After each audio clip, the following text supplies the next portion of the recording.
Hey, good morning. It's your Uncle Ringo. I hope you had a good weekend. I did. My family and I had pizza and played video games for the most of it. Stay warm, drink some water, and hug a loved one for me. I'm going to go ahead and give you guys a recap for what happened last week. Well, maybe not a recap, but I'm going to go ahead and give you some of the more important things that happened last week. Last week we had a huge annoyance with the Democrats caving to the Republicans in the CR bill.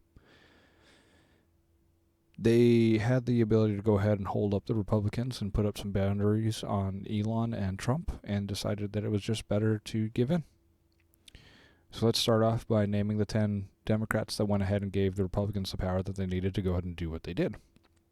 Starting off with the Senator Chuck Schumer. This one we knew about early on. He said he wasn't going to go ahead and give them a no. So he voted yes. Then we have Senator John Fetterman. Also not a surprise.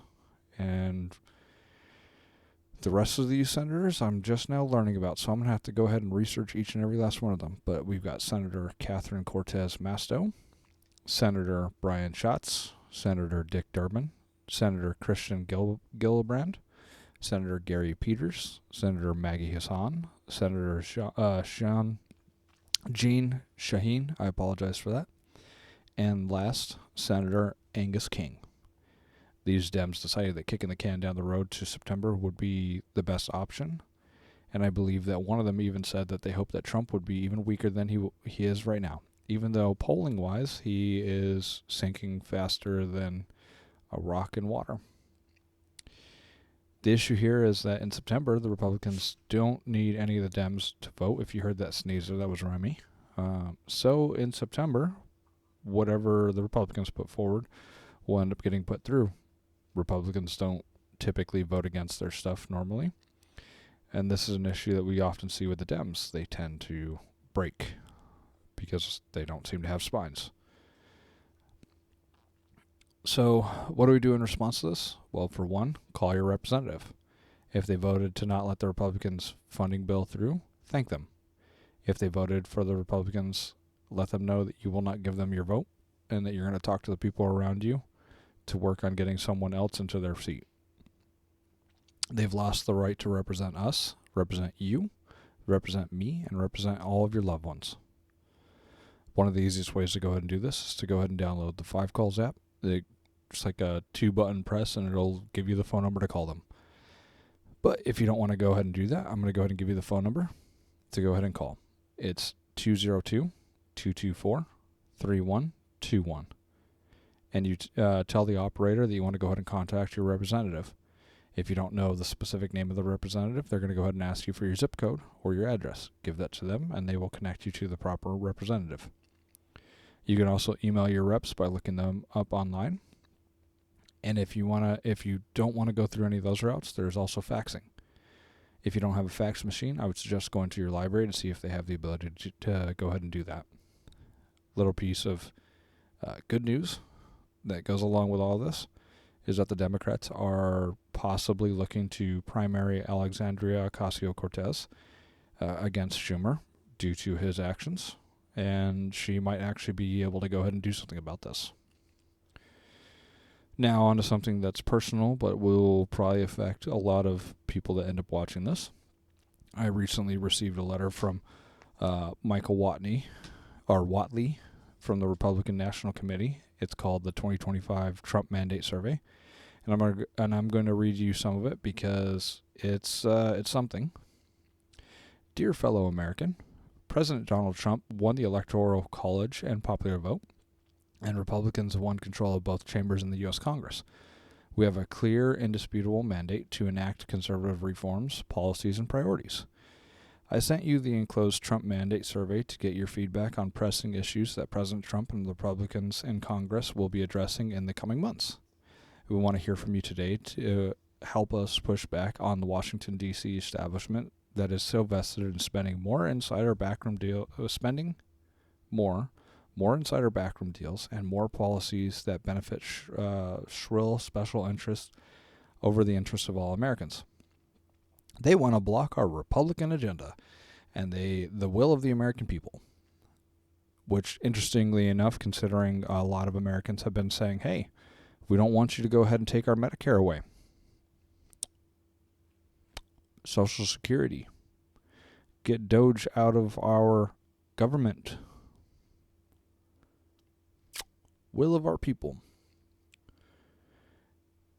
You and I are so patriotic, hard-working men and women across the country worked too hard and fought too long to elect Donald Trump as president and capture the control to capture control of both chambers of Congress to see our goals watered down or pushed aside.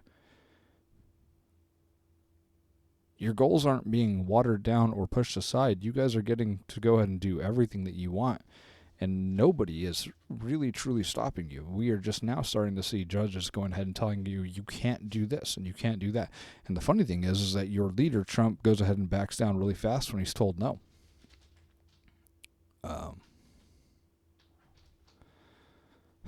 Democrats and the national media are proclaiming that President Trump and our Republican majorities in Congress must moderate and compromise our American First agenda. Your agenda is not America First. It is Republicans first and rich people first. Actually, it's Republicans second, rich people first. But I'm putting my own thoughts and beliefs into this. They want a seat at the table for radical left-wing politicians like Bernie Sanders, Adam Schiff, Elizabeth Warren, Alexandria Ocasio-Cortez, Hakeem Jeffries, and others when policies and legislation are shaped.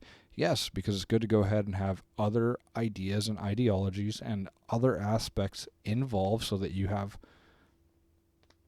someone that can go ahead and counter your arguments, especially when your arguments are dumb. Ask me how I know that. But after talking to President Trump and the Republican leaders, I can say with confidence that is not going to happen, which is a problem. That is a problem. That is a problem. That is a problem. That is a problem. If you're not going to go ahead and let the other side in, that is a problem. Republicans won the election because we listened to folks like you. You did not. And we promised to put your interests first. You're not putting my interest first. You're not putting in the Americans' interest first. We want farmers to be able to go ahead and farm without being charged millions of dollars because they went ahead and took a government deal / contract and then you reneged on it. We don't want Doge going in and removing Social Security, Medicare, Medicaid. The 80,000 vets, the 80,000 people that were fired from the VA because you want to go back to 2019 numbers. Who said that we wanted that? Who said we wanted you insulting the Ukrainian leader?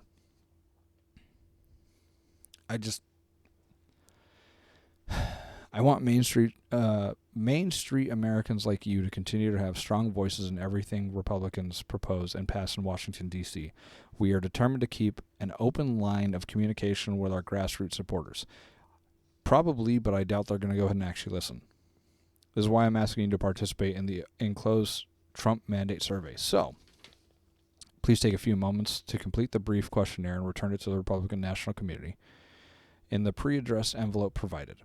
I'm not going to go through the rest of this because there's a lot that's going on here. But they're asking for money on the third page, which is this one right here. And then they give you a survey. And here on the survey, there was one of these things that I noticed. Do you support President Trump's appointment of Elon Musk to lead a new department of government efficiency tasked with eliminating wasteful spending and shrinking the federal bureaucracy? First and foremost, it's not a new department. It's just a renamed department. Second most, no, I don't. And Elon Musk is losing favorability with the American populace with every passing moment. He's also not eliminating wasteful spending or shrinking the federal bureaucracy. If you wanted to do that, you would go through the DOD and go ahead and start removing contracts. But that's just me. The other thing that popped up is, do you agree with securing the border and beginning the deportation of criminal illegal immigrants needs to remain top priority for President Trump and the Republicans? No. Because they're doing it in an illegal fashion that is ruining people's lives. And it's wasting my money, your money, and every other American's money on taxes and stuff like that. And the other thing, I don't remember exactly where it was, but they were asking, oh, there it is. Do you support expanding funding for ICE, Immigration and Customs Enforcement, to give them resources to apprehend and deport every illegal immigrant in our nation? No, because realistically, they're not going to go through and find illegal immigrants. They're just going to go ahead and start doing what they're doing right now, which is they are finding people with green cards that they disagree with because they are protesting, utilizing their First Amendment right to protest. And they are taking them, locking them up, removing them from their families, their pregnant wives, and then they transfer them, what was it, another time so that you can't find them. Fucking great. So we have Muhammad Khalil as the first one that comes to mind, and then there was another one that recently happened. I believe it was a German with a green card who was picked up and held captive for at least, at this point in time, 9 days as of recording. So yeah, that letter is a mess. If you guys want to hear more, let me know and I can read the whole entire thing. But on to something of note. J.D. Vance went up on a hearing that he was having, and last week he said when protesters showed up to protest him, do they not have jobs? Remember, these people mock workers when you and I and other Americans are workers. J.D. Vance is saying this because he is part of an administration that does not care about people or what they have to say. A little tidbit of info on Elon that I just found out. I didn't realize that he had lived in an apartheid for 23 years. That's apartheid of Africa. And his grandparents, I knew about this one. His grandparents were in the Nazi Party in Canada before heading over to apartheid Africa. Just remember that whenever it comes to him and his Roman salute, quote unquote. Look, let's end this on a happier note. Elon Musk is losing money at a rate that would make the monopoly man have a heart attack. And it makes my heart warm. Tesla right now, as of recording this, is down 0.14%. But these are this is the weekend, so those numbers are erratic. And on Monday, whenever it is that you see this, that hopefully those numbers are further down. Maybe nothing will come out of this other than a few used car ads like what we saw on the White House lawn. But it's nice to see the richest man fall so low. On a piece of advice, stop lighting Teslas on fire.